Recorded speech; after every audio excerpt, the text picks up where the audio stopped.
Well, good afternoon and welcome to episode 63. Words of advice.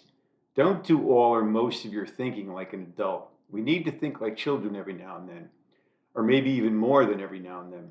Adults tend to focus more on one thing while children notice more of the surroundings, and they're more intuitive, creative, and inquisitive. And I know that I could benefit from this at my age. In the recent voting for the Speaker of the House, I have a question. How many damn times do we have to lose in continual voting to win? It's basically telling the populace that I keep losing the vote, but no matter what happens, I'm going to win. So what's the freaking point? Why go through all this crap? And I really think we need to take a deep look at making some changes, some big changes in our current government. It's turning into a charade, a farce on the general population. And once again, there are no prerequisites for entry into politics. And now we go from one psychopath to another with George Santos getting voted in with about 40 different lies in his resume. And he will be representing Nassau County in Northeast Queens, two of the most densely populated areas in the country. I'll revisit this later when I finish my report on how this country desperately needs to change. I mean, that's going to take quite a while. For what it's worth, I highly recommend tuning into Pasta Grannies on YouTube.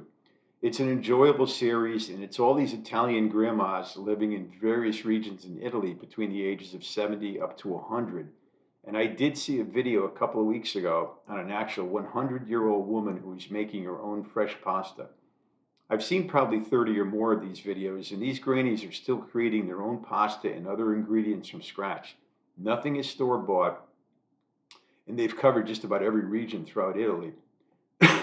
I've even suggested that my wife start making her own fresh pasta since if a 90-year-old woman could do it, she should be able to do it. Only kidding, of course. And once it's done, it cooks much quicker than store-bought pasta, obviously.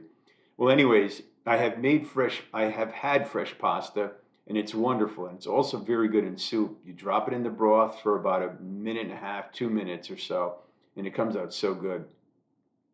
And if you're so inclined, check out Pasta Grannies on YouTube. It's good stuff. I drank so many Moscow Mules one night at a party. I was speaking fluent Russian by the end of the night. Glad the holidays are over. There have been ideas and proposals from some philosophers and scientists that the universe could possibly be a simulation. If that's so, who created this simulation and who maintains it? This idea seems totally ridiculous. And how could you build out this simulation in such a proportion? And what about the age of our universe, which is undeniable?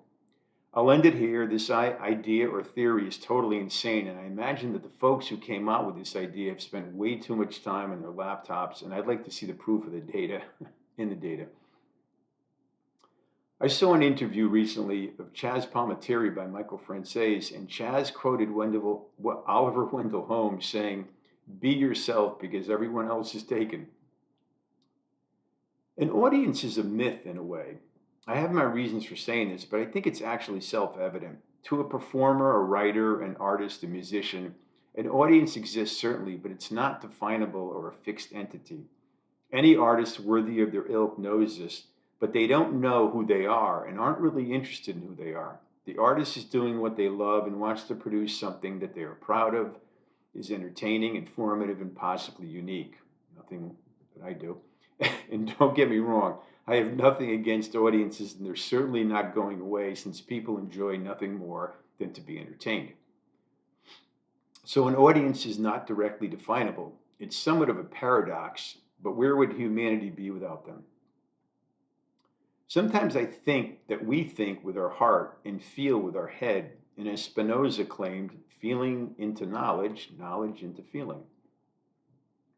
And when Brian Dable, the New York Giants coach, was interviewed about preparing for the divisional round playoffs against the Philadelphia Eagles, he was asked about how he felt facing their biggest rivals historically, who happened to have the best record in the NFL, and how the Eagles beat them twice this year, and knowing that they are both arch rivals and have a long history of hostility toward each other. He responded by saying, "Yeah, hostile. That'll never change. Hostile is the only word I could think of now." And if it was me being interviewed in his shoes, I would have said, the hostility is a ploy. It's natural. When you have two teams that are only 85 miles apart in the same division Plus, it's New York City and Philadelphia. Hostility dwells big time in these two cities. But deep down, they love us and need us. It sells tickets too. Natural rivalries are what sports are all about. And as I was reading my AARP magazine, yes, I'm an AARP member, and it had a quote from Quincy Jones on social media platforms stating that we went from bebop to doo-wop to hip hop to TikTok. You got to know, so that's what I'm doing. That's what he said. Have you ever heard of Jewish foreplay? It's 4 hours of begging. Italian foreplay is, hello, Marie, I'm home. That was from Alan King. And what exactly is authenticity? Can anyone be purely authentic? And as W.H. Auden stated, poetry makes nothing happen, though I myself would beg to differ. It can be words that make for a beautiful song and possibly a romantic notion. And from Wisława Szymborska's poem, he states that those who knew what was going on here must give way to those who knew little and less than little, and finally as little as nothing. And this is referring to the atrocities in World War II. And finally, you got to love the quote from Anna Magnani, as she stated, she's the Italian actress, as she stated, please don't retouch my wrinkles. It took me so long to earn them. I'll say that again. It took me so long to earn them. And I'll end here.